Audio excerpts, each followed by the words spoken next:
All right, well, we got home last night. It was dark, so I waited till the daytime, pull the 45-46 out of the box. So we'll do a quick race recap here now that it's all pulled out and I've had a little bit of time to kind of sort through what happened on race day.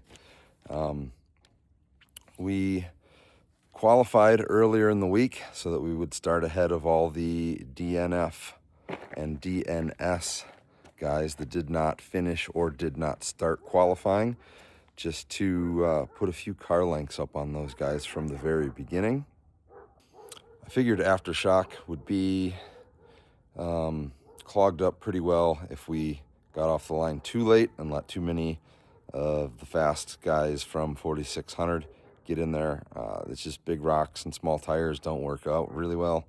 Just like a couple of years ago when Vaughn broke and clogged up Turkey Claw for the whole 4600 class.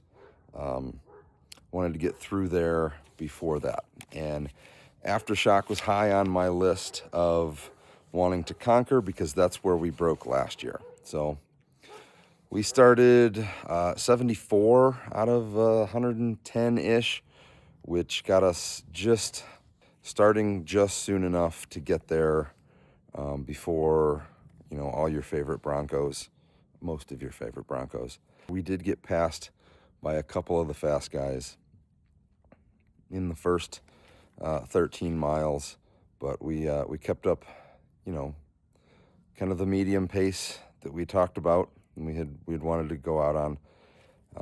Out of the short course, we took off at a medium pace and kept that up pretty well, which was our plan. We were trying to treat it as an endurance race, not a sprint, and go out, make a little bit of noise, but not get crazy, not hurt the car right off the bat. The goal is to finish the race. So we were clipping through there, letting the fast guys pass us where we could, and we were passing a couple of the guys that were having a little bit of hard time through there that maybe qualified a little bit ahead of us.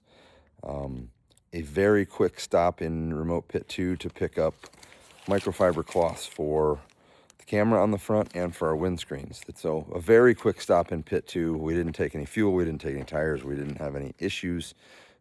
We just needed that quick thing. And then down into Aftershock, which we went through much easier than I thought. Modifications that we made to the car over last year really let this thing work through Aftershock very easily. The only things that really hung us up were the long wheelbase and the wide turning radius. We had to just back up and shuffle a couple of times. No real big deal, and we clipped through there without incident.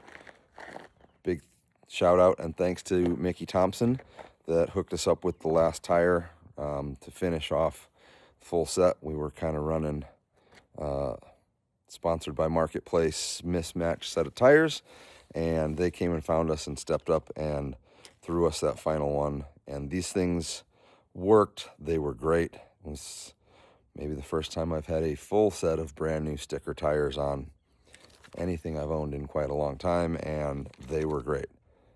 For picking through Aftershock as quickly as we did, I know we didn't do a ton of miles, but they still look fabulous and brand new. So again, big thanks and shout out to them. We came out of Aftershock over Emerson Ridge without a problem, down onto the lake bed, and we're clipping along at, a good pace for this car. We've only got a single shock per corner, even though we could run bypasses, we're not. We were running 40-45 through there fairly easily without pushing too hard.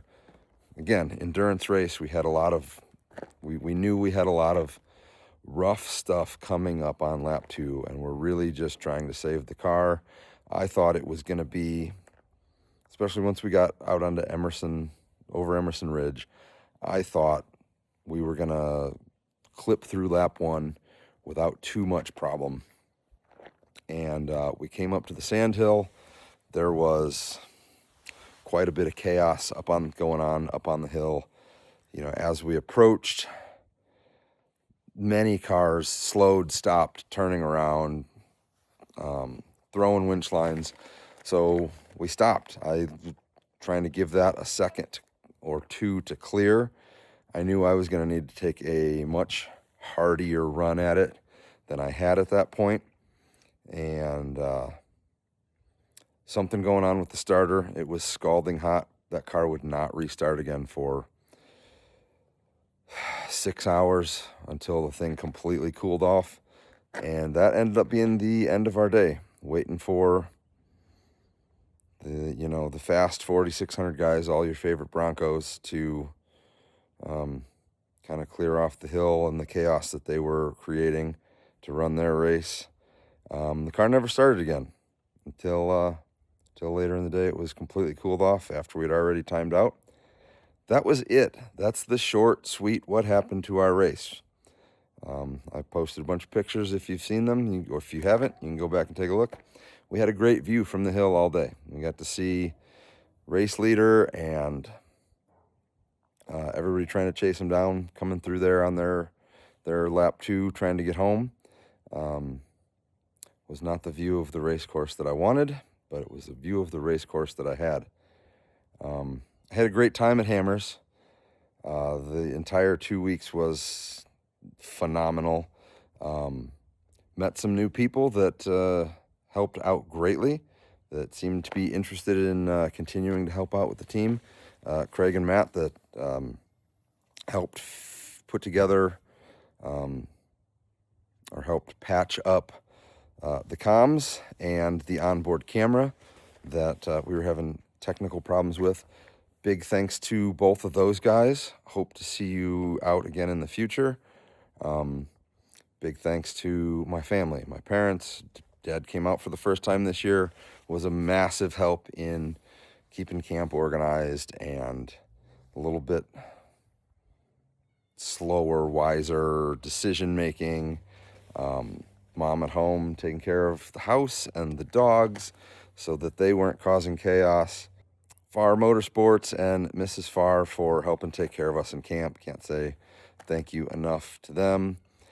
Send It Ruby and Joe for all of the help that they gave us over the week.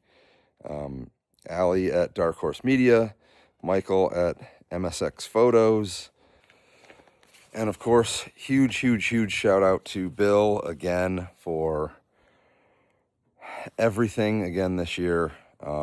Huge help last year, huge help this year.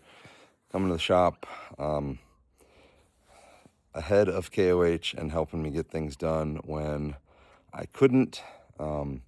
Thanks for dragging this thing back to the pits every time something went wrong and it wouldn't start and it needed to go back for repairs, helping him make some of those repairs. Everything he possibly could have done, he did, and more, way above and beyond. Can't say enough thank yous to Bill.